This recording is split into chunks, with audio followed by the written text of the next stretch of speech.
fan of wrestling show. I'm the big beefy boy Shaz Beef, and today I'm joined by a couple of marks. My fellow old buck in Morro, Oosh, and for the very first time ever, we have a dub on the show. How's it going, lads? First up. Dub. Fucking catchphrase. Mr. Brian Maxwell, how are you, sir? Sturdy boys. Thank you very much for coming down and bearing gifts. Yeah, jellies. Look at this hiding merch. Ladies and gentlemen, this podcast is now officially set for one fall. One fall. There we go. Amazing. From the One Fall comic. Where is it? Where Just do we an have the extra comics? large. It is confirmed. This is Just an extra large. extra large. Brian, thanks very much for coming down. You're very welcome. Yourself and Niall Fox, We did. Newt Bass, Newt and Bat Productions, thank you. One Fall. Yes. Do you see this artwork? Who does the artwork? This is Jack Morris. He is all links available to be sent around. He is an absolute genius. I was going to say Jack Morris, the wrestler. Yeah, but you should see. You should see the storyboards I did. Yeah. Oh, stick figures. Oh, them stick figures. Before we get into what we're talking about today, like wrestling comes in many different formats nowadays. Podcasts, documentaries, but a comic book. It seems quite novel. No. I were in Foxy's stream. I was like, what would you do if you weren't wrestling? What if you do if you weren't refereeing? And he went, I think I'd like to write a comic. And he said, I wouldn't really know how to do that. And I said, well, I know a writer. Me. You wrote the comic. I put my hand up, myself and Foxy, co-writers. I had the bones of an idea about a year ago before I ever went near Foxy, and he liked it. Yeah. And so much so, there's 2 comics there. Issue 3 is in the ether.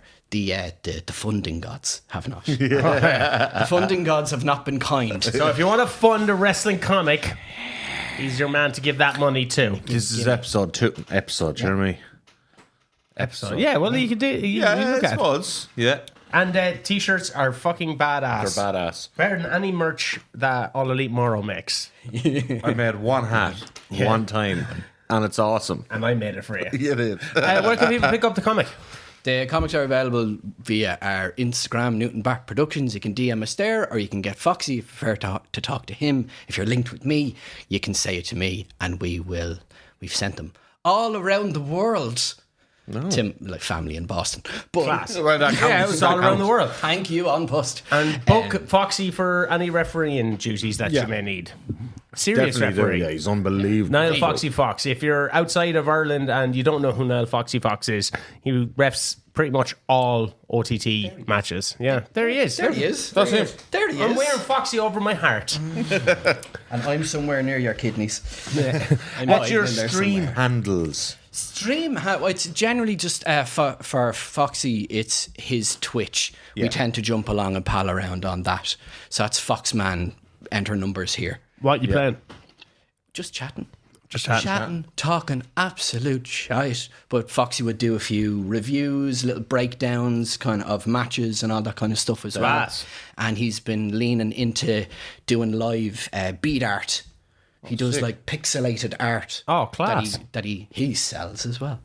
This is not this. I'm not here to shill. But Hashtag ad. yes. We're sorted now. Do you have anything to plug now with All Elite Morrow or Total Extreme Morrow? You've gotten up to Super Brawl. I've done Super Brawl. No spoilers. I only got halfway through your fucking 2 hour. It was 2 hour, 12-minute video on Super Brawl. The episode 3 it's loaded into your YouTube. Or it's episode 2, technically, because I did an episode 0. Yes. That's Night of Champions. You can view it. That's episode 3. Yeah, but that'll be live. Well, not live. That'll be released on YouTube Wednesday. The 20th of September or something like that. I don't know. The podcast kind of gets a very ambiguous release date. We don't really have a release date. Yeah, I was up in. We were wrestling all weekend. Yeah, I was up in Belfast, Comic Con, which because we've been which is releasing fun. Sundays. But you were doing a 2-day wrestling in Belfast. And then I set up the wrestling ring on Monday, and that took Yeah. me 5 hours. Well, Morrow that- wouldn't fucking help. That's why the Do you want to All come Elite over? Morrow. Do you want to come over and help? No, I have to prepare for my live stream. I have a shoot fucking job nerd. as well. So like I work Nerd. at 6 and then my live stream is 7:30. You have to do your stream stretches. You know what I mean? I have to do my Stream stream stretches. And no socials went out for All Elite Morrow. You have the Instagram fucking. I can't get into the Instagram. You can get into it. I can't. You can. If Dunphy could do it, you could do it. Dunphy's a technical wizard. He's not. He had the password. I literally gave you the. I know I have the password. And I heard you call me out. I turned it on yesterday. It's copy. It's copy then paste. Copy That's then where paste. I get. Copy then You paste. called me out on their fucking. I did. I podcast also yesterday. called you out on Total Extreme Morrow as well. I stopped listening to that. I'm ashamed to be associated with you. So I have wait, All Elite Morrow Monday nights 7:30. Total Extreme Morrow is Wednesdays 12:30, just in time for lunch. wait until World Wrestling Entertainment goes up head to head with All Elite Morrow. And I also have Total Extreme Morrow, another little project in the pipeline that you're aware of, but we're not going to talk about. I have no idea. Just yet. You do know about I it. don't really listen to you though. You do. You were part of the brainstorming of said idea. Well, even before I ever met you, I met this man. There you go, Mr. Yeah. Maxwell. If you have happened to see our Ring That Tied the Room Together documentary, this is Mr. Wrestling! It's actually up on the channel. However, the quality of the audio is a bit fecked because the music that we used at the time has become copyrighted since. So I had to take that out. It Did was you up in the copyright the music? No, it's because I was talking. It ruined it. Yeah, you ruined the sound. but there's lots on the channel to enjoy, and if you don't like any of it, go read a fucking comic, and that is one of the comics. Brian, we kind of put it to you what you wanted to come down and have an old bit of discourse about, and you seemed particularly interested in the world of promos and mic work. I like words. I can't believe we words. didn't do this before. Yeah, I like seems words. such a we great did. idea. We did a commentator one before. Yeah. The words combined into sentences and then paragraphs, writer. Hello. So, that's my relative area of proficiency is not the word, but that's where my brain goes. That's what I love about mostly everything is connecting stories, characters, all of this kind of the other bit, the bit that isn't the slams. Yeah. The bit of wrestling where you don't risk life and limb, which is why I would consider myself anyway decent at it, because everyone can make words. And you only have to make loads of them. Yeah, and repeat them. Yeah. Or try not to repeat them, but come up with different words for those words.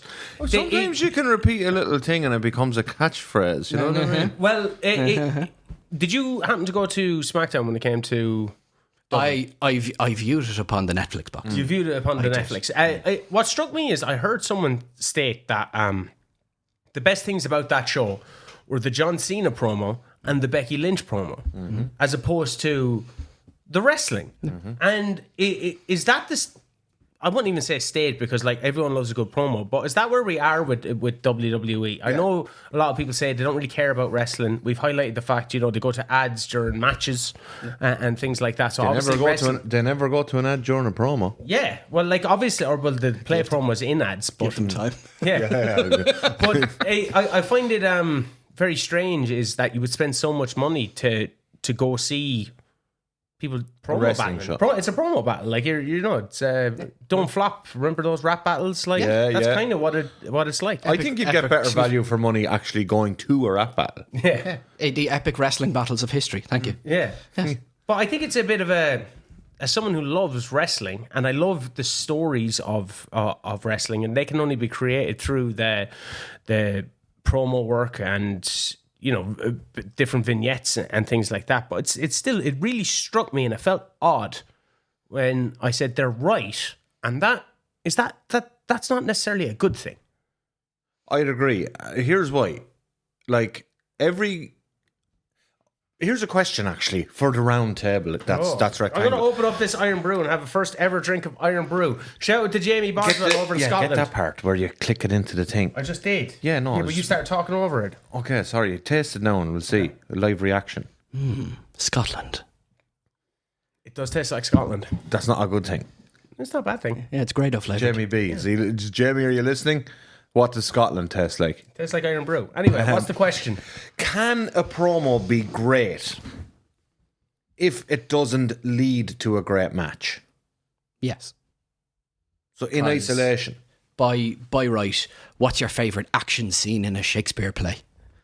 The one where the bear chases the guy off the stage. Yeah. Where Iago gets killed. Yeah. Spoiler. Exit stage left, pursued by bear. Yeah, Iago gets killed and then Jafar shows up. I know that one. Yeah. But like the thing that I fell in love with wrestling was like they're just chatting. It's the thing that's accessible. It's the thing that we all do. Not everybody knows. You say like, oh, the moves have to look the way they do and feel the way they do because you need to know how the moves are. I never planned to take a fucking suplex. But the talking, see you over there, I don't like you and here's why. We all understand that. And then you connect to the character and then you care about the moves. That's what I mean that's why I'm asking that question of like the connectivity of it. Because like you could go in and say the best, most badass, coolest shit in the world. If then that isn't followed up on in a match situation, has that promo itself been wasted? Would you... Bray Wyatt? He's an unbelievable speaker and was great with words. But it always felt like it never got anywhere because the match itself would often would fall flat. Yeah, it has to be both. Like that's the what same. I think. Yeah. It has to be both. Like your entrance, your moves, your promo, your ring gear. It's it's everything. If you find someone who can do 3 out of those 4, really proficient. If you find someone who can do 2, really good career, or 1, fairly sustainable career. Dolph Ziggler, one of the greatest in-ring workers of all time, captivating enough speaker, not a promo guy. Yeah.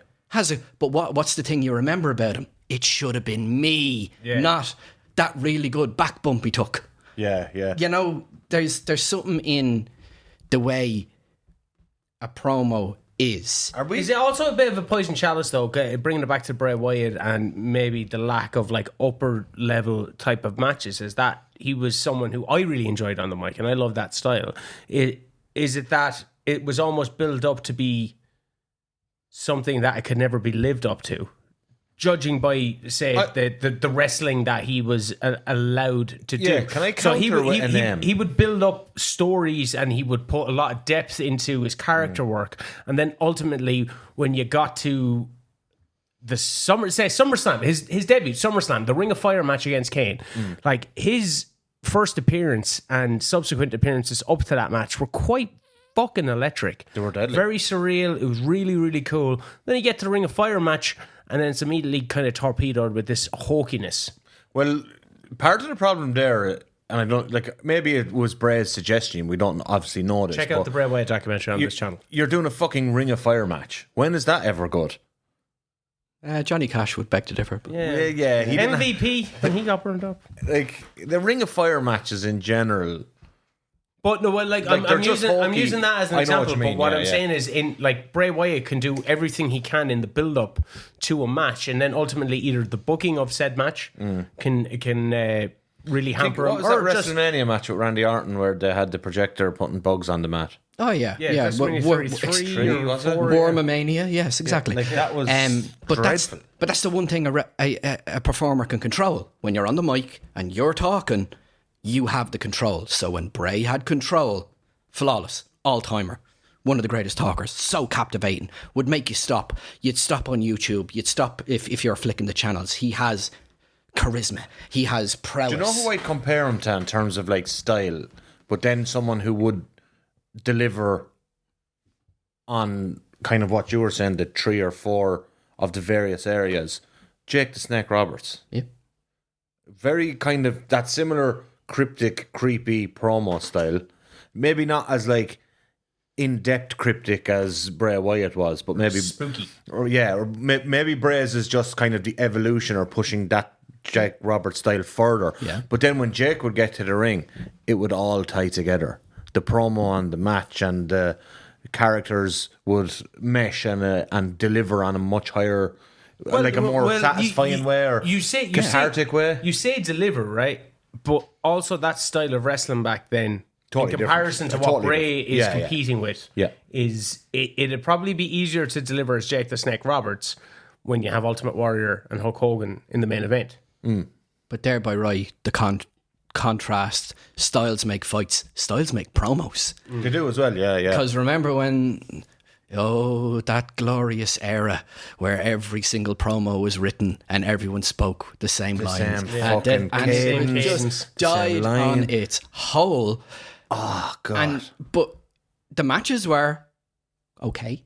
They were good, still good. It's still, it's a wrestling product.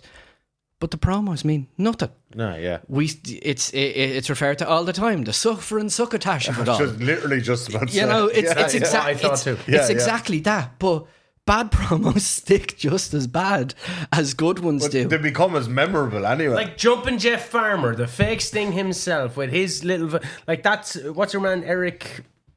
Sorry to see you leave, or what's that fucking show? Not Eric Andre. Tim Robinson, yeah. And he takes the piss out of the Jumpin' Jeff He's doing the Farmer backsstage promo. thing. Yeah. And I'll get you next week. Yep. You know, that like they're Lost again. memorable bad promos. Yeah. Memorable great promos, and probably someone who for me is up there as an all-timer. It really rang home when he came into AEW and you were looking forward to seeing him promo with MJF, with Eddie Kingston, and that's CM Punk. Yep. Like you CM Punk is probably one of the only wrestlers, maybe along with MJF, but sometimes I think MJF can go a bit off the boil, that still to this day you would look forward to seeing him have a promo battle with someone. I'm actually really interested to talk about this because I like the MJF comparison. And I think when you told me the topic, I didn't realise that this is something I thought about so much with CM Punk and MJF, because I think they both have... So their guy, CM Punk in particular, right, is a guy who built nearly his career off being genuine. And that really shone through in his... Like, obviously, right, you put a mic in that guy's hand, he's brilliant with words and he's brilliant at getting his point across.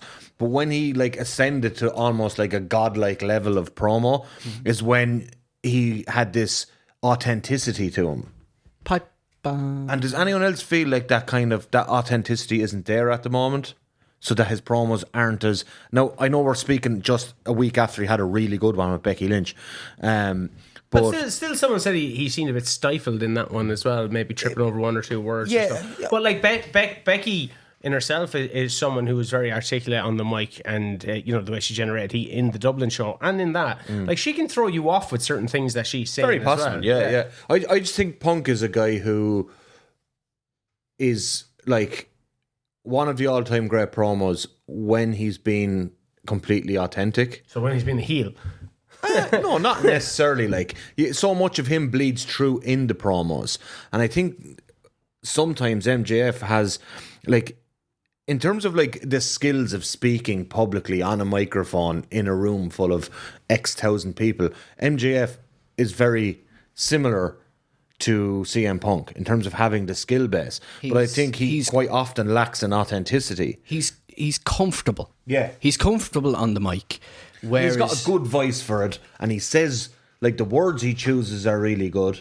Like when he was talking about I was an ADD riddled Jew boy throwing the that pennies. One? That was fucking fantastic, because I felt that was like the most from the heart he ever spoke. And I've not seen that since. No, I agree with that. I've been ran off AEW. I've kind of been ran off WWE as well. I am the casual fan. I don't have 400 hours to be devoting to it the way I used to. So I find other avenues, and the stuff that ends up being great, I see, because I find it on YouTube, I find it on Reels, I find it, links goes around WhatsApp the great groups stuff finds me, and I've not seen a lot of MJF recently. Like that's because like recently, what I've found the problem with MJF is, it's almost like he's trying too hard, and that night he cut that particular promo was like you felt like this realness bleeding out of him. That was so, it was like, okay, what I'm watching is, yes, it's in the fake world of professional wrestling, but this feels genuinely authentic. Whereas recently, he's like taking shortcuts, he's like going on about Jay Briscoe's death and Mark never being as good as like. He's That's great. just easy shit. He's great at. He can find the vein. He finds the ooh. He gets that. He can get a reaction. He can hold a crowd. But it's like the same song. That's your first album. Yeah, and you played yeah. it brilliantly, Yeah. and it's a fucking great album. What are you doing to evolve? Where are you going with it? Are you gonna just stay playing the same 4 chords, or are you gonna try and move it elsewhere? And you don't know whether that's wanted or not wanted. He got signed. He's still there, and he is head and shoulders above so many other people. But what's next? But That's what I feel. Speaking of evolution, I like that analogy as well with cards. you can go back to Chris Jericho. He is someone that has consistently not just evolved his look, but his style. If you go back to, say, WCW, very comedic. Comes to WWE, still had that comedic element, especially at the start. Yeah, but and he his brought ba- in and this his- undertone afterwards. Yeah, and his battle with The Rock, it was kind of like, from the debut, it was kind of, but like by the time we get to 2008, he completely reinvents himself, changes his style of promo. It's very monotone. It's His cadence just. just everything's slowed down. Then you get back to, say, something like The List. He becomes almost reverts back to what he was, but still it didn't feel like a reverting back though, you know what I mean? Yeah, because it was so long ago. You're looking at maybe 20 15, years. 16 years. Like you go like from the one Man of 1,004 Halls. That's like 97 or 97, 97. And The List is like what, 2017? Yeah, it's 20 years. It's actually 20 full years, like. So it never felt like, it felt like a fresh take on it didn't feel like a rehash. It felt like a fresh take. But every era he changes his look, he changes his cadence, his catchphrase, and then he is where he is now, and I dropped out pretty much around the learning tree with AEW. Yeah. Right as that kicked off, I went, there's nothing really much keeping. It's gone. You can come back. Hooray! But that's what lost me. Yeah. It was very one note. It wasn't clicking. It wasn't what he wanted it to be, and you'll argue, He kept pushing to make it work, and it just was never going to work. Is he working that hard that I'm going to be so annoying and cringy that you'll hate me? I don't think so. I think it just didn't work. Yeah. And he's an expert. He's an expert storyteller. Go, I meant to do that. But look at it. Look at any of the inside the ropes. The great talker shine on that. Chris Jericho on that. Glorious. Sits there, casual, holds a room, tells great Sometimes stories. he stands up, starts walking around. Yeah. And He's a storyteller. He's a natural storyteller. you can look at his books as well as an example of Speaking of books, underrated mic guy, Mick Foley. Yeah. I know I constantly find West praise Mick Foley. I thought you were going to go in with Booker T, because speaking of books, Speaking of cups books, of tea. number one, New York Times #1 bestseller, Michael Foley. what iteration of Foley? Well, see, Foley was so good in multiple iterations. He made what Mankind should have been a dead on arrival gimmick. Yeah. But Especially because if it was going to be called Mankind the Mutilator. Yeah. yeah, like yet he made that like ridiculous gimmick work because the promos were just so unsettling.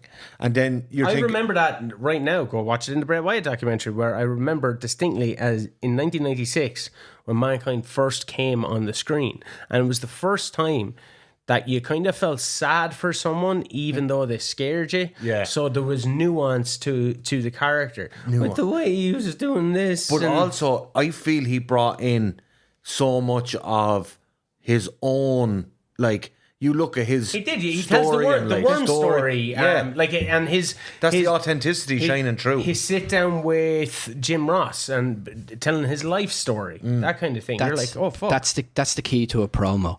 It's not just for mental health. It's for promos too. Vulnerability. Vulnerability, yeah. Eddie Kingston. To let someone in and to stand there in front of a crowd or in front of people to go, I'm sad, I'm in pain, I'm annoyed, I'm frustrated, I'm scared. Like the Yeet Master himself. His promos were, yeah, you are going to beat me. yeah, I am underrated. But you know what I'm going to do? I'm going to fight. He's turned it in an entirely different way to be like, I know where I'm going to fall down. I know where I'm lacking. But that's why I fight. And you're like, excuse me. I get on board with that. I can 100% say I did not get on board with that. Well, I never got on board. The E-Man. But my issue is never his promos or anything. It's the total package of everything. Yeah. You know? Well, like, it's funny that you mentioned yeet and you said earlier catchphrases. Wrestling now has this kind of crutch of like the what chants. You have the yeets, you have the that kind of thing. Those little the yes chants. It's like, but like, did Brian Danielson or Daniel Bryan, did he incorporate the kind of yes chants into his cadences of speak? Or was that was such a slow build with him. That was ages of him just. Sure, he had the that's whole, it. That's all he was yes. But then he was no. And then he was yes again. And then he was no. And then he was hell no. But the yes thing started as a piss take, didn't it? Yeah. And then it developed into a movement. The yes movement and all that. And now for him it's, he runs out now and he does it to warm up the crowd. It's just a banter thing, really. Yeah, but what I'm trying to get at is the likes of how much did, maybe yeet isn't a great example, but because it's just very designed for Jey Uso. But say the what chants, how detrimental was that to promos? The what chants, particularly is outrageously detrimental. But it started. Look at the timeline. It started as Austin talking about having a beer, what? Another beer, what? And he added and added and added. It was playful and it was fun and it was great. And then it took over. And then everything. the fans took it. Yeah, the fans took it. It wasn't Austin's thing anymore. But like when you see the clips of him going around working the crowd. Where are you from? I'm from here. What? I'm from here. What? What do you do? What? He was fully engaged with the crowd, and then the fans took it. Like with yeet, like with yes, like with what. It's when the fans take it and it stops being about what the wrestler intended it for, and then it becomes that. Then it's the interaction, and then when it's the interaction, then it's the merch. Because if you can get hundreds plus, thousands plus saying a thing, and then you slap it on a t-shirt, you're gonna sell that bad boy, and that's the game. Yeah, that's the game. The game is make towns make money. But like as a viewer, like has your say enjoyment of a promo from someone who mightn't be like a promo master, like hearing those watch chants, like I've heard those watch chants during some like promos and just been like, let him just talk, please. Yeah, just let him get through it. That's the difference. Is that on the performer though to cut that out? See, no, this is going back to what you were saying about, this, like when everything was written and all the cadences were the same, that's when the watch chants were at their worst, because everyone is delivering and people know, because every promo you see looks and sounds the same. People know this is where I say what, this is where I say what, and it was to do with how shit the delivery and the writing of the promo. An emphasis on the end of a sentence. Yeah. And then it triggers the what thing. Yeah. Whereas did Kevin Owens ever get a what chant? They tried and he cut it down. Yeah, he cut it down. And that showed. But Jey Uso's having that problem now with yeet, where he's like, give me a moment. And people are like, yeet. Yeah. Like, oh, you fucked yourself over. Yeah, you've done it to yourself. But see, if you're a Kevin Owens, right, a super compelling speaker who can bring different dynamism to the way you deliver. He can sit in his fucking car and promo. Remember those car promos? Yeah. They were fucking sensational. The era that we just mentioned, the list. Who's right there with him? Kevin He's Owens. Right there. And he's pointing at the list. He was equally as compelling as Jericho in those promos. Yep. Equally as compelling as Jericho. I'm doing this thing, I've said it to you before, that I joined that Patreon thing where the guy sends out a link every week of a show, a territory show from that week in 1983, and you watch it, and then he does a podcast about the show you've just watched, and it can be it's actually done on a random territory generator, so you get the link and it could be Georgia Championship Wrestling, it could be fucking Portland, it could be Memphis, whatever. The one thing I've a couple of things I've noticed is every single guy back then could cut a great promo. However, every promo was 3 minutes long. And They weren't put out there to speak for 15, 20 minutes. and they weren't on their own.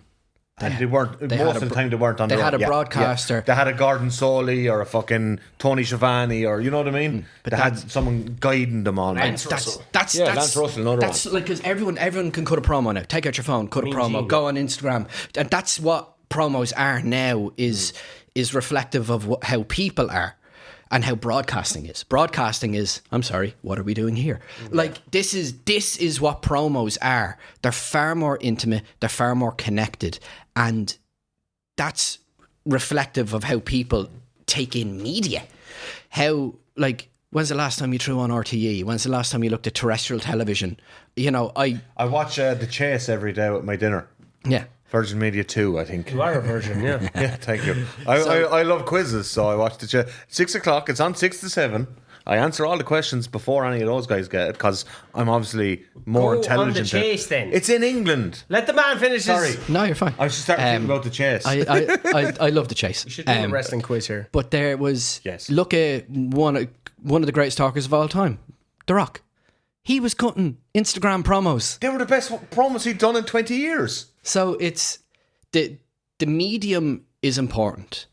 You could easily go back to having the broadcaster wrestler relationship and watch them feed each other and work off each other, but that's where all the guys who are holding the mic for those older wrestling promos, these classic interview styles, they're working off each other. Yeah. They're leaning into each other. Mean Gene was the great man for going, oh, I don't know about that. He was feeding the audience, letting them know this is how you should feel He about was it. telling the story. Yeah. Yeah. Now, like, when you see a backstage interviewer, it's literally just...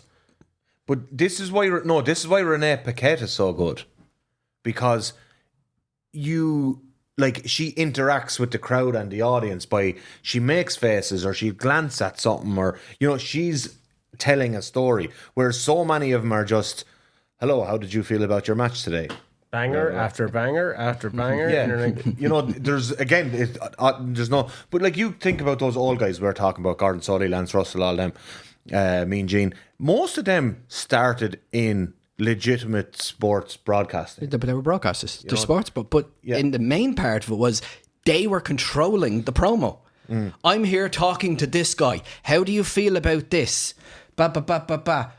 Mike's gone away now. I'm in control. There was a rhythm to it. do you think we're kind of gone away from that, though? Because you're looking at, say, classic wrestling promos, and maybe you like Dusty Rhodes and Ric Flair, and you think of the Jim Crockett promotion set and the NWS set and all that, and you're thinking of those kind of promos. But do you think we're somewhat removed from that because, as fans, once again, we are so invested in the backstage politics of things that we don't care that I'm in this town and I'm going to beat your ass. We care about, you shit in Sonny's bag. We you know what I mean? We care, like the shoot interview. Yeah, but the shoot interview. Oh, style, sorry, the shoot interview. That's style. what I mean. Yeah, like when you hear a reference to Sunny Days, So or you hear Paul Heyman at One Night Stand, he's going, "How's Matt Hardy?" to Edge, and you're like, "Oh, I know that." What? Yeah. Like, do you think that and the pipe bomb in itself, we've become too aware? We've kind of fucked it on ourselves because we know what's happening behind the scenes, so we want that referenced as opposed to the story that they're trying to tell us, and we will actively turn on the story that they're trying to tell us by sitting in the audience or bitching about it online. No, or whatever. I actually think again. It can be both. Yeah. It can be both. In that, look at Cross. Look at the thing he did with Sam Roberts.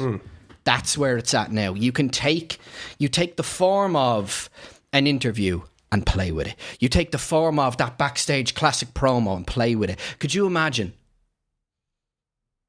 any wrestler? Pick any wrestler, top of your head. Go OTT, right? You get Thatcher there talking with Angle, and they're standing backstage and they're doing an interview, and as he walks off, someone else bumps him, and you go, ooh. You have to have a little bit of the kayfabe, a little bit of the theatre work, a little bit of, here we are doing the show, and then you can slip in that little bit of extra. To be fair, WWE have been somewhat trained to do that because I actually have you will have an issue with that. You will have they've tried to make you aware that there's an active fucking environment going on behind the scenes. Yeah. So whether it's a wrestler I don't have walking an issue with behind the that. I like scenes, that. or like Rusev coming up and confronting Sheamus during a promo. So they're trying. Punk walked in when.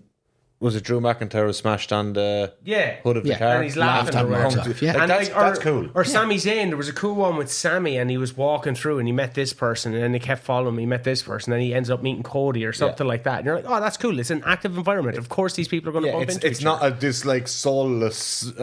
It's not like here's our set for this interview. It's like this guy's coming in. But he has to pass other people because it's a fucking working environment. But like, also, I think that the year of, those just standing there delivering a promo with a backstage person is gone, because we want the juicy shit. Like even John Cena, great promo against Logan Paul, but like he started littering it with truths and that kind of thing. So that's what we want. We don't want him to go, I'm going to go to Paris, I'm going to beat your ass, and I'm going to hit you, nephew. And He's been singing that song for a few years. But there's another part that I have an issue with, because you seen the AJ Styles one last week where they're trying to flicker in this like work, shoot, real life shit. Somebody don't want back me there here. don't want me here. I'm like, this. I feel this is what what you were saying. Have we fucked it for ourselves? It's like, no, they continue to fuck it on us because that's what they think we want. I know, but they're like, that felt so fake and like transparently work shoot, and to me the cross stuff felt like transparently bullshit. That to the point where I'm like, please just commit to actual kayfabe, no work shoots. Do it for 6 fucking months and then do a work shoot promo. Do you know what I mean? There's two audiences.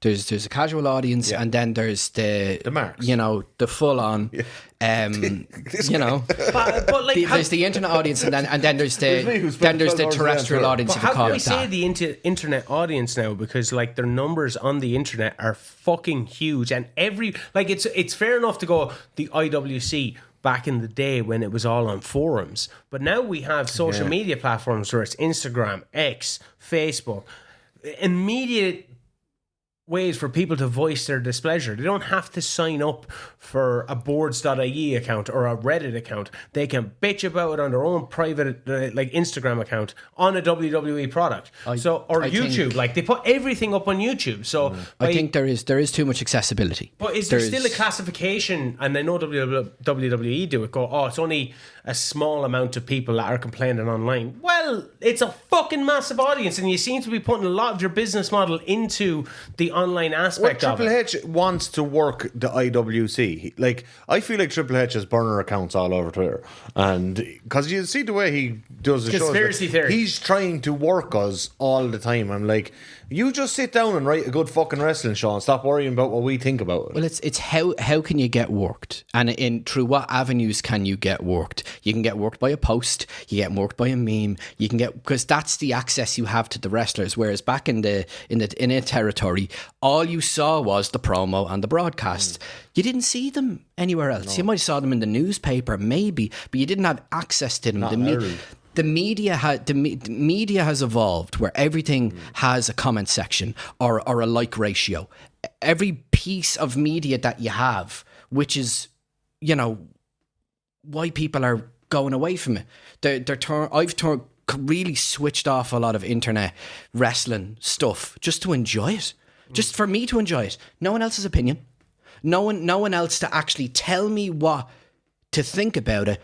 Watch the program, enjoy it for what it is, and then enjoy the other products for what they are. Enjoy these types of products for what they are. But there's a little cross section where I don't know where my opinion stops and the podcasts end. There's this, it's all the time. It's on our timelines all the time. A lot of the time it's an echo chamber as well, because you're like feeding into, like, that's why I liked going up and chatting with you, because like I was big into WWE and I seen a lot of problems with AEW, and you were vice versa, and we were kind of like a sounding board to each other, as opposed to both of us sitting here going, isn't it great? AEW is shit, WWE is great. So it was always my sounding board for stuff. But like you see the vitriol that you get for like some of your promo work online where Yeah, people, some people fucking hate you. Disagree with my takes on wrestling. Look, I can't help if I'm think the some only of them are person who's right that the Undertaker is shit. I can't help that. It's not shit like As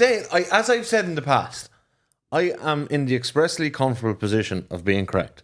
So I'm happy. Talking about like, I wanted to give him some clickbait. let's stay on the promo train aspect. Undertaker of it. shit promo. That's what I was going to get to. That's what I was going to get to. Like What? Excuse big large Mark being a big dog in his big garden? Oh, excuse me? The big dog. That's The big dog. like He's not hampered for years though with the gimmick. He's still shit though. Mick There Foley was- was hampered. He can do- Mick Foley as Dude Love was a better promo than fucking. Undertaker is a zombie. He's a fucking zombie. he's a lovely zombie. 28 He's a years to lovely perfect zombie. the zombie thing, and he never got it right. But he could walk out, stand in front of someone, say "Rest in peace," and that does more. There were his best gimmicks. Or That his does best that does promos. more Yeah. than Or like anything. he, instead of even fucking saying anything, just walk out and stare at someone But- and point at the WrestleMania sign. You're like, it's The- fucking on. The Undertaker. They were his best work. The Undertaker's greatest promo was the Angelus. Bong. Yeah, the bong. Yeah, Bong. the Everyone, Angelus. oh, you're done fucked up now. And he walked out, and there's a difference in the exact thing of it goes bong, he walks out, and he honours the bong. He stands stoic. The lighting's right. The smoke is there. There's no cheeky nod to the camera. He's fully So, committed. Are you ready to go, Stu? But the difference with someone who cuts an amazing promo and doesn't follow it up in the ring, it's all connected. It's a roller coaster. It's the next stage. It's the next roundabout. Carrying cross. Like Guy who couldn't follow it up in the ring. Yeah. there's something in like I liked everything that Cross was doing. I bought in. I liked the story. I like the way he talks. I like the way he goes on. I haven't been as interested in a wrestler as I am in Cross that I was with Punk during the pipe bomb. If the pipe bomb was a VHS, I'd have worn it out. I watched that on my lunch break in a job I fucking hated.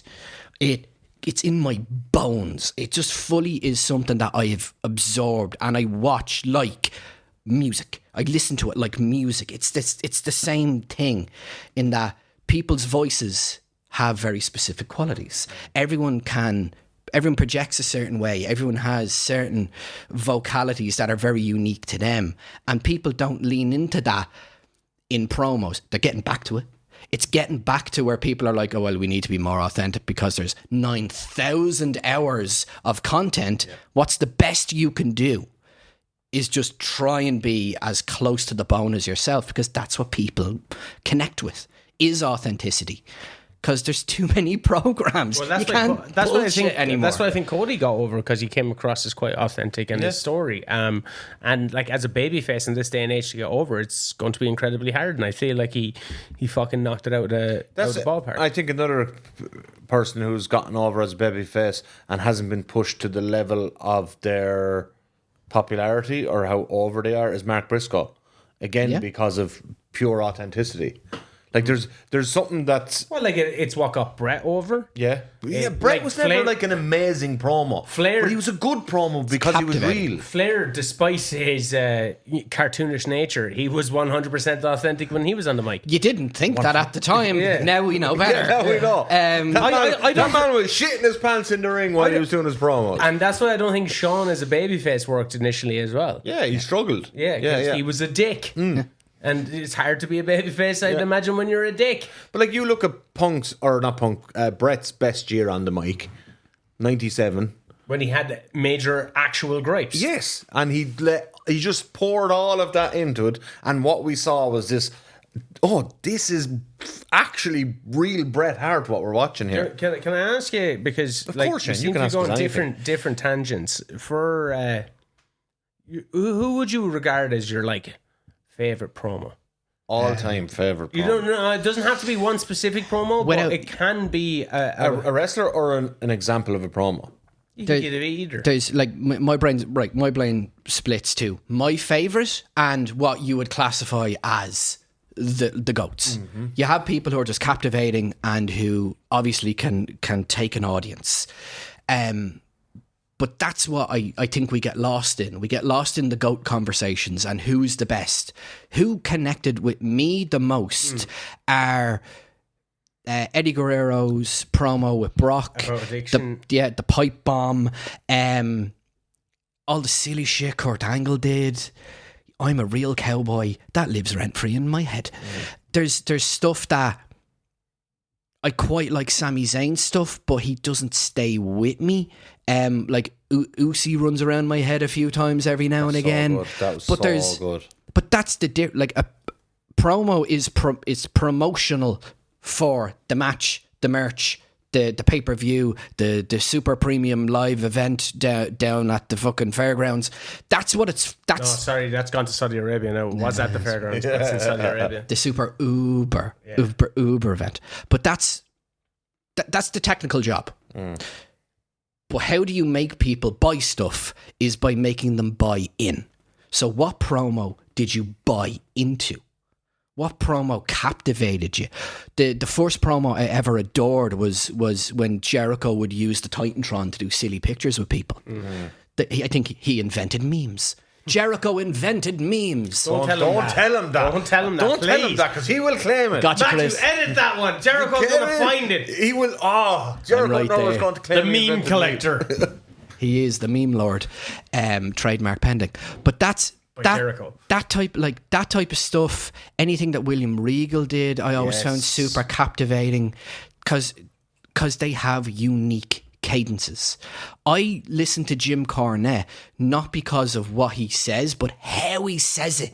He has just the turn of phrases, the insults, the way he can run down the entire AEW roster was just so adorable. How can you not adore the phrase? Like everything between Twinkle Toes McFingerbang. Like that just sticks with me. Those types of things are Velcro to me. Santino Marella, even the way he would pronounce people's names, John Cena, that sticks with you. There's something in that people don't do that as much because they don't really know their own instrument as talkers, narrators. Those Also, words are hard. Like you know what I mean. Who would you say? My favorite promo person. He already mentioned the promo, but the person who I bought into most and connected most to it as a result of what they said and how they said it was Eddie Guerrero. Go watch our Eddie Guerrero podcast. Yeah, and I thought the range he had as a promo, as face, heel, comedy, serious, passion, everything. Like he could do literally everything. I think the word is passion. Yeah, passion. I think the best ever person on a mic, I think it's Ric Flair. I think Flair is the best promo of all time. You think of how many iconic catchphrases have come out of, like that got into the cultural zeitgeist as well. Penetrated the cultural zeitgeist. Like Not you the see an only thing he NFL team penetrated. going wheeling, dealing, twist, stealing, jet flying, high riding, son of a gun. And like to beat a man, you gotta beat the man. Woo! Someone I think it was a very underrated promo guy just because his style was just off the fucking charts was Macho Man Randy Savage. He was exceptional. You never heard anybody talk like that again. Like Hogan, Who Hogan and Warrior. Base it off? Hogan and Warrior could just that's his fucking voice. Like No, but he actually had said himself years ago that he had. There's a Mexican wrestler who died pretty recently. Was it Paraguayo? Someone anyway from that era where Macho Man seen this Mexican guy who big hairy bushy beard, all that, cutting a promo. When Macho Man was like coming up in the business, he was like, that is unbelievable. And like he took it for an English, like adapted it to an English. But like you've never seen any, and I don't think anybody could do it now because if you do it now, it comes across as maybe a bit corny. Yeah. If you do the Ultimate Warrior Hulk Hogan promo, it's just like Ultimate Warrior is like nonsensical, it's shouting and all that. But like the nuance, the way Macho Man spoke, the way he was able to raise his voice and bring it back drag down, you in.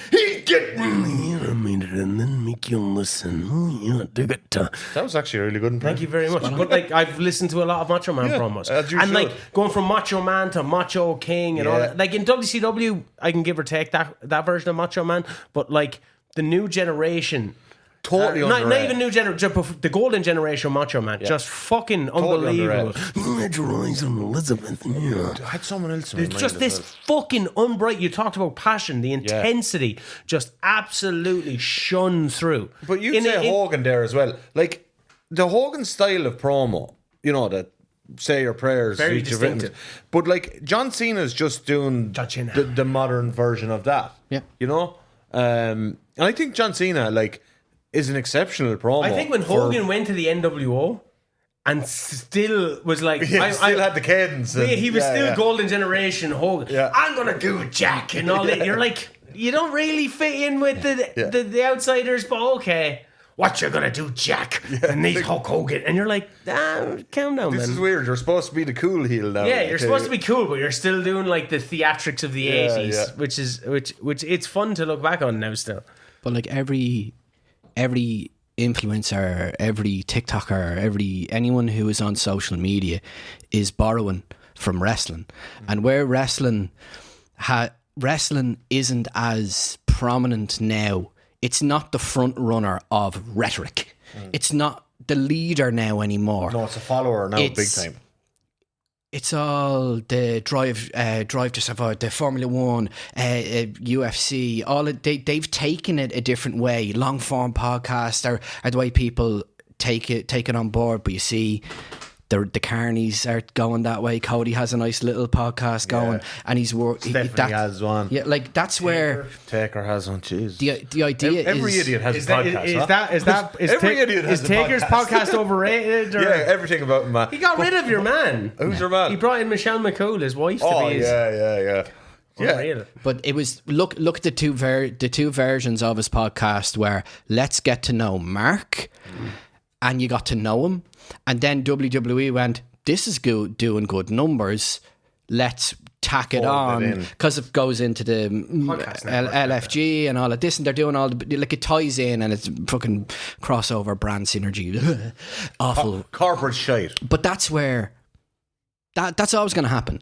You take any opinion you want of it, divide by two and sprinkle it with salt. Joe Rogan, podcaster, personality wise, opinion wise, take him or leave it.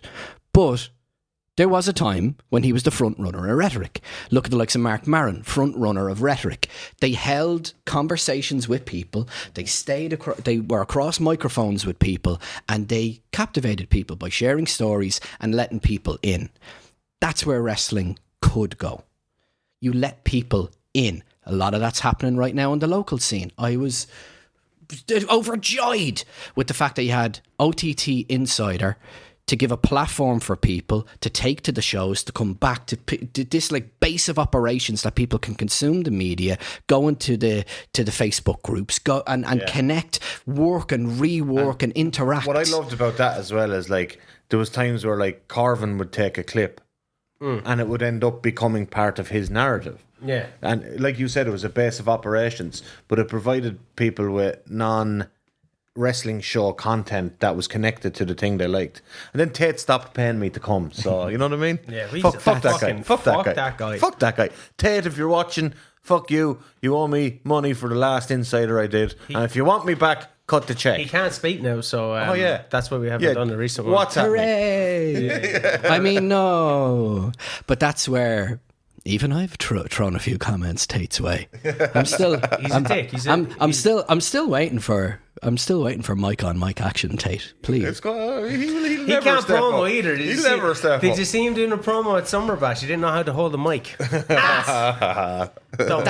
But there's a guy. Tate's a perfect example of someone who has a very strong presence, much like a skunk has a very strong smell. But he has something that no one else has. He's so fucking annoying. I've never been more annoyed by anyone since Liverpool's number one. Zach fucking Gibson, huh? Don't tell him that. No! Edit that! EST gets under my fucking fingernails. Yeah. He is, but that's something that people have a penetration. You've fell at me fucking head now. People can get across to other people via. I'm really into Dungeons and Dragons. Dungeons and Dragons has a stat sheet, and your stats, like all the wrestling games, like all the fighting games, like anything, you can max out a stat and be really impressive. Promos have stats. Promos have rhetorical speaking techniques that engage people. And also they have there can be a stark difference between heel and babyface. Someone can be a fucking fantastic heel fucking promo, but on the other side they can't generate that type of babyface sympathy, and vice versa. Like Ricky Steamboat was straight up told he'll never be a fucking heel. No, but he's one of the best faces ever. Rey Mysterio has never been the heel. One of the best faces ever. But on the other side, I think that's where Randy Orton, especially for his first 15 years or so, really struggled with being a babyface because he was such a good fucking shit-eating heel. But you know where the babyface thing for him came from in recent years is like, people don't want to boo legends. Yeah. So he crossed over into legend territory where it's like, well, I've been watching him for 20 years now. I like him now. Randy got over because of memes. RKO out of nowhere. RKO out of nowhere. And familiarity, and then the clips with his family. Yeah. Him being with his family, playing with his kids, taking RKOs in the swimming pool, and then he shows up with big dad energy. And you're like, yeah, love that. Yeah. Look at that giant meaty dad. I think Miz always suffered with being a babyface. That guy just could, but he also has a face you'd love to punch. No offense, like I'm sure IRL he's a nice guy, but his face is he has a punchable face. The fun thing is when he becomes like the face is when he starts talking his truths and tells his story, or he cuts an amazing babyface promo on Bryan Danielson on Talking Smack. Yeah. And he was a heel at the time. Danielson is beloved, and truly one of the best promos of the 2010s. Yeah, it was fantastic, without question. But he never changed his look. He didn't. There was no momentum off that. He's still in the suits. It's still hard to read him. He's still coming out with his big jackets and his glass. Like it's stuff that he did during the mixed match challenge with Asuka. Yeah, like he is a captivating person. He stands in a room. He can guide an audience. He can wield a mic. So this is the idea of promos: is can someone wield a mic to sell a match, get heat? Can you do something with the mic? Some people might not be able to sell a match, but they'll get heat, or they'll get pops, or they'll be able to do something with it. And some people, when they hold the mic, they're rattling. Okay, then you get a manager in. You spoke. We'll get onto managers in a sec. You spoke about Zach Gibson, and like I remember him in OTT and the heat that he used to generate, not being allowed to talk, kind of like the way Dom Mysterio was going through stuff now. But when it came to say the American audience, he hasn't been allowed showcase that. It's cultural because he's a Scouser, and that has its own tag, and that's brought over because our Ireland and history. England, like we're very connected culturally, shared football teams, all of that. But even the entrance music is off key. The way he walks, he's crooked, he's twisted. When he talks, the one move he always does when he's talking and they're booing, he looks at his opponent and goes, "Don't mind them. Don't mind them. Look at me."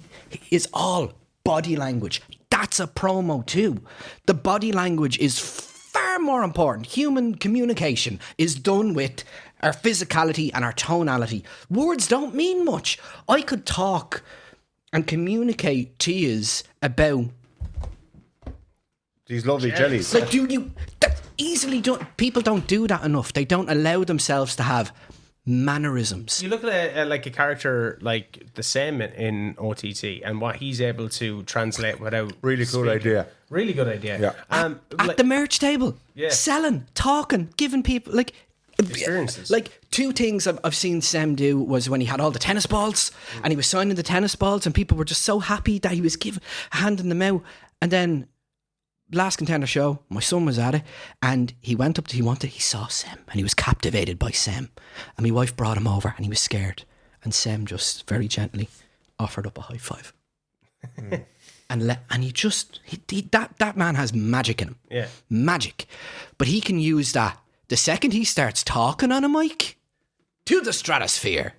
So when he starts just using words, he hasn't even used words yet and he's beloved. And he doesn't have a manager either to, like, when you think of Kane, he had Paul Bear. You think of Brock Lesnar, he had Paul Heyman. You know, you think of some of the people that don't speak in wrestling, they would have had a good someone talking on the mic for them. Is the same trend in like commedia dell'arte acting style around? I don't know. I think it's just because he's Italian. They do a lot of this. Yeah. Well, that's where commedia dell'arte If you don't know, originated if from. you don't know who we're talking about the Sem, go check him out on Instagram. He's a regular wrestler for OTT and ES8. OTT are Home promotion. One of the biggest indies in Europe, over the top wrestling. Go check it out. There's a load of great characters there. Funny, speaking about managers, bringing up Paul Heyman, Bobby Heenan. Bobby the Brand. I'm more Paul Heyman, to be honest with you. No. I think Paul Heyman, actually, and this might be this week's clickbait controversial thing, I don't think Paul Heyman has been good for a decade. The fucking Bloodline, you idiot. He was terrible in the Bloodline. He was not terrible in the Bloodline. He was the worst thing in the Bloodline. He was the wise man. Just because it's not been great with Seth Ray, I don't know what you're drinking. It was so, like, inauthentic. Fuck off. It was nothing was real about my it. missus would watch him when I'm watching it and go, "What is this walrus guy doing?" Because he looks like a walrus, but it's just nothing felt real about But she was looking at his reactions. She was looking at the way she was looking at him during the it. match. Like everything felt fake with him. And who was he getting over? Himself. No, but he was getting over. He got over Roman Reigns. That was something that was never done before. No. In fair, Bar the Shield. Yeah, no. I'll tell you who got over Roman Reigns. Roman Reigns. Sami Zayn. Sami Zayn got over Roman Reigns. Sami Zayn None of got that. over All Roman that Reigns. stuff was crap till Sami Zayn came in. Paul Heyman, putting Roman Reigns with Paul Heyman That was a good idea. Why was it a good idea if he was shit though? I think his performance was shit, but the WWE fan base is fucking the dumbest people on earth. They just see Paul Heyman. no, and go, you're blaming the fans. When oh, look, it's Paul Heyman, Roman Reigns. Fuck you. Go watch your little I don't think he's Don good for a Callis. decade. Go When- on, yeah. Don when- Callis is 100 times better than Paul Heyman. when See, I Paul knew it. Heyman Now. Who was Don Callis got over? Now. when Paul Heyman walked out confronting Solo and he was dishevelled. That was actually a and great. knackered, That was a great and he segment. was just and Yeah. he was done and he quit and he took the power bomb. That was a and- great segment. That's what Heyman does, because if Heyman wanted to, I'll go back to Inside the Ropes. Very captivating. Yeah. Tells great stories. Great storyteller. This is my clarification. This is my parameter. Oh, parameter! We have a parameter. Hey, let's have a parameter. Merch. Get a parameter, a t-shirt. Write that down. Write that down. Can he wield the mic? Paul Heyman. Yes. Yeah, definitely. How he does it is a matter of taste. And you've shit tested, as we all know. I don't have shit to. I'm just telling the truth. Paul Heyman. A decade now. I was stretching a decade, but I'm saying 6 or 7 years. I don't think he's been. He's done his best work. I think. I can see exactly what you're saying, and I can, in equal parts, fully agree and disagree with it, because I see that it is based in some semblance of logic. That it is right in to say he has played that song a lot, and it wears out a bit, and then you can change it up, and then you can mix it up. But if you look at ECW, I like Paul Heyman.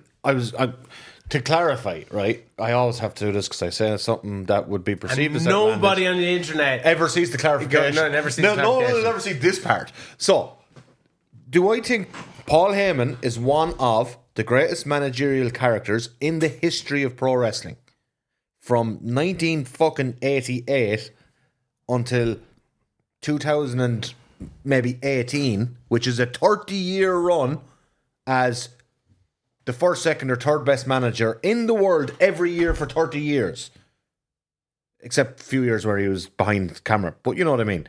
I just don't think from 2018 that 2019, that the person we're seeing and the performances we're seeing are anywhere near as good as what we saw before that.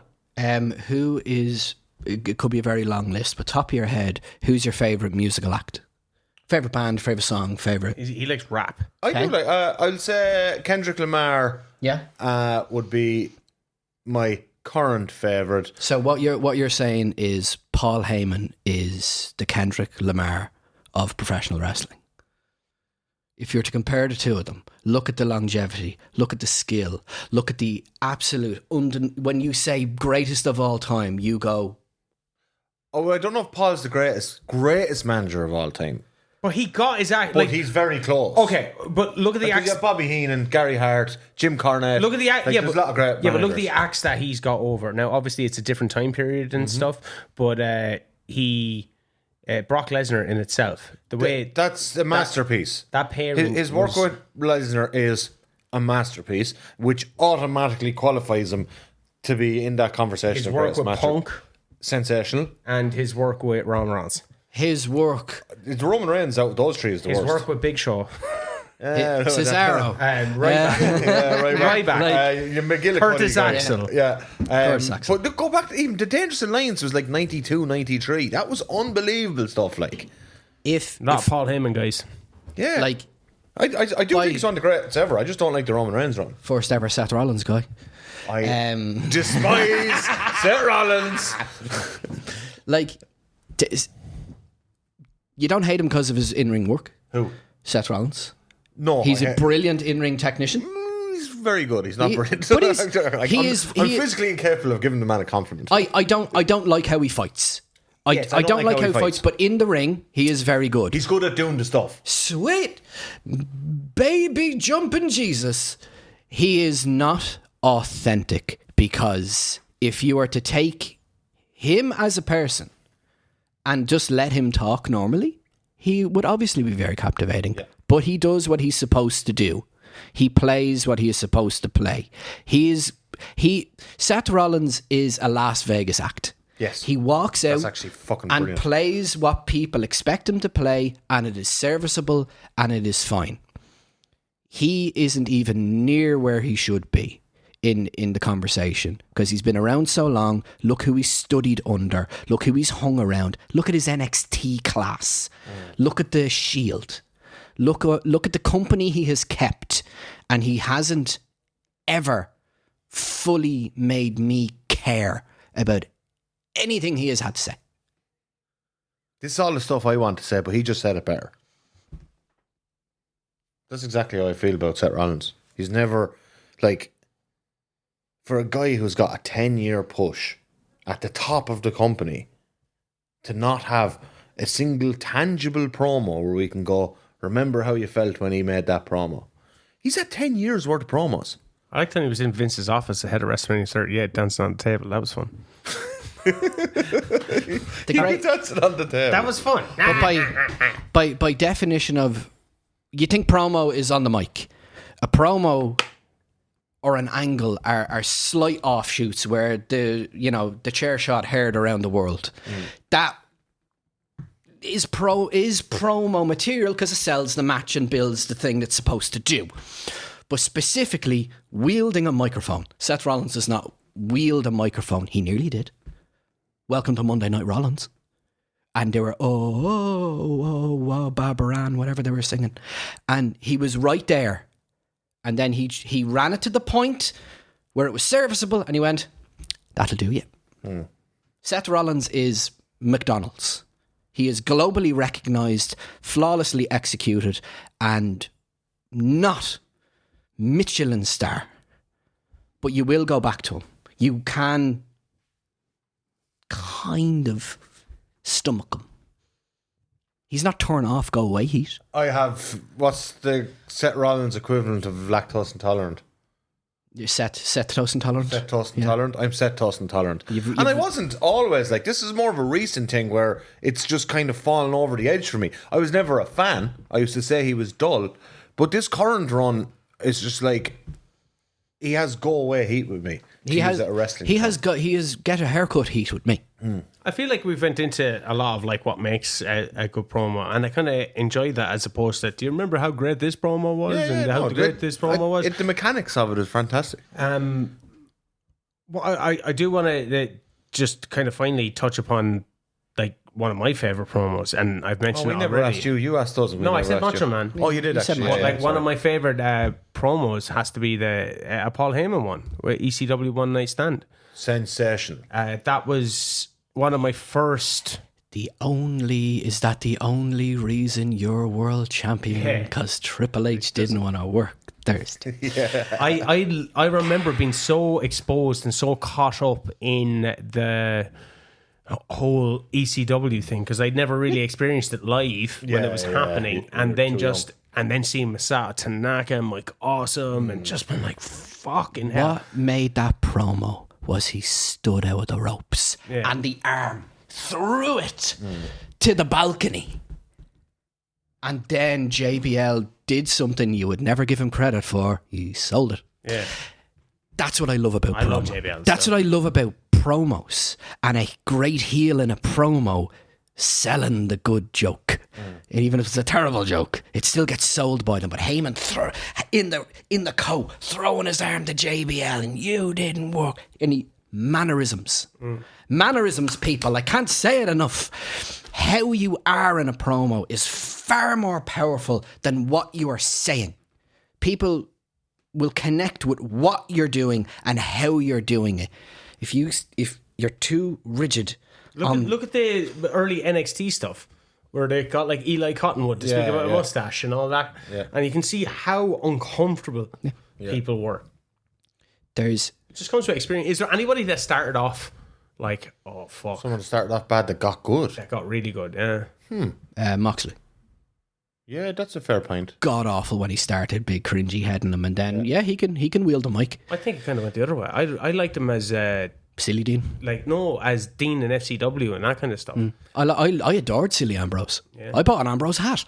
I adored Silly Dean. Lunatic Fringe. Yeah, it was great. Excellent so use of Fringe. I thought my issue with I used to criticise him heavily at the time. He was the Lunatic Fringe was such a great name, and he was supposed to be this unhinged gimmick, but he never did anything unhinged. So I was like, what's up? Because he's in a sterile, it's in a sterile PG product. I'm like, why is this guy called unhinged? He doesn't do anything unhinged. I would put maybe someone like Batista. Oh God, yeah. I mean, Jesus Christ, of course. Yeah. Amazing. Yeah. Sorry, improvement. Yeah. But give me what I want. Give me what I want, and you are supposed to be my friend. Yeah. That's when you think of it. When you think of a wrestler, and if you don't automatically have a call sheet of their greatest hits, then they're not. They don't click to me.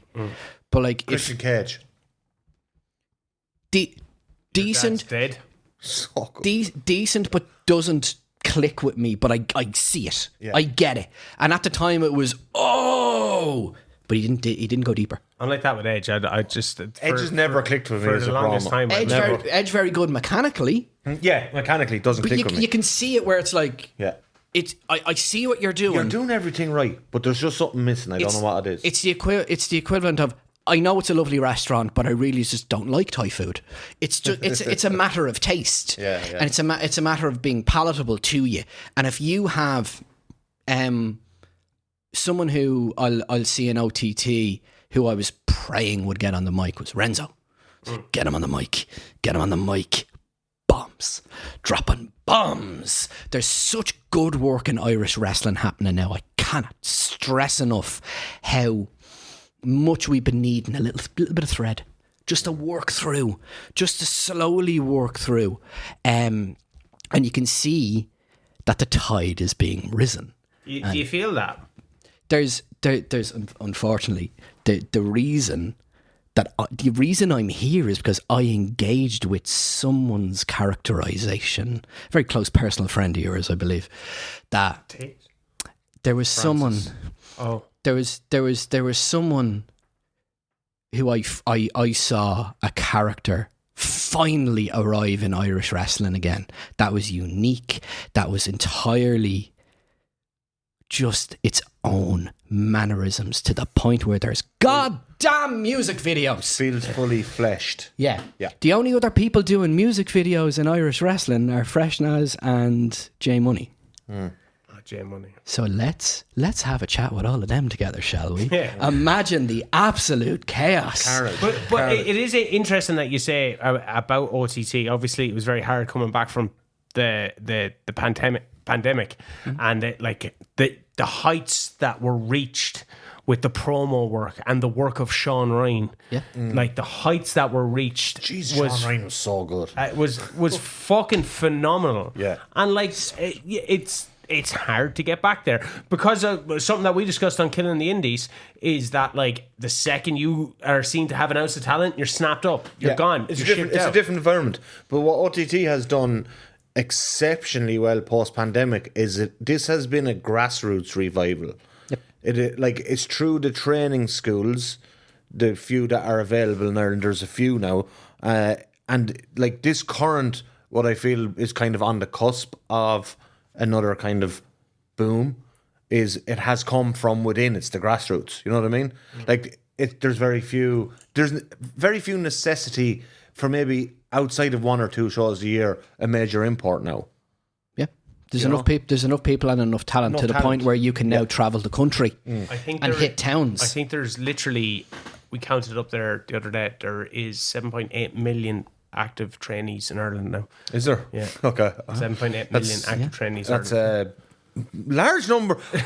I might have to dispute maybe 8 million. The veracity of your counting. There's a lot of people wrestling. There's a lot of people wrestling in Ireland now. But look, even the fact that like we're making podcasts in Ireland about what's like kind of feels like an inherently American product or a pastime or a fucking art form. Despite the fact, obviously, you know, Mexico, Japan, and all that as well. But like, there's so many people training in Ireland, but also the quality of wrestler that's been produced here is like shockingly high for the size of the country. I might see Tommy Flynn get an actual singles match. Yeah. There's a man that's putting a lot of work in on his promos. But I seen there the other day, like I seen just a still picture on Instagram, and it was Bullet Smith and the grappler John McCann, and I was like, I need to see. And I texted you. I was like, "Is that a singles match? What's happening there? Can I get footage?" Like I was like immediately I need to see this match. But there's something that I fully clicked with Frankie Vendetta in that it is just fucking weird enough, and it hits a nerve with me that I haven't seen happen since Devlin. That someone has fully captured me, where Devlin did it with in-ring work and the story of the import killer, and then I see full characterization, full play, full fun, and there's authorship to it. There has to be credit given to whoever did that, whoever they may be. I can confirm that there will be absolutely no credit given to his in-ring work anyway. What's wrong with the in-ring work? It just won't happen. I watched the videos. The in-ring work is very good. I would put Frankie Vendetta on the same level as Killer Cross. Oh. Let's fucking book that, shall we? Yeah, dude. Because neither of us can bump. Neither of them can bump. Frankie and Killer Cross.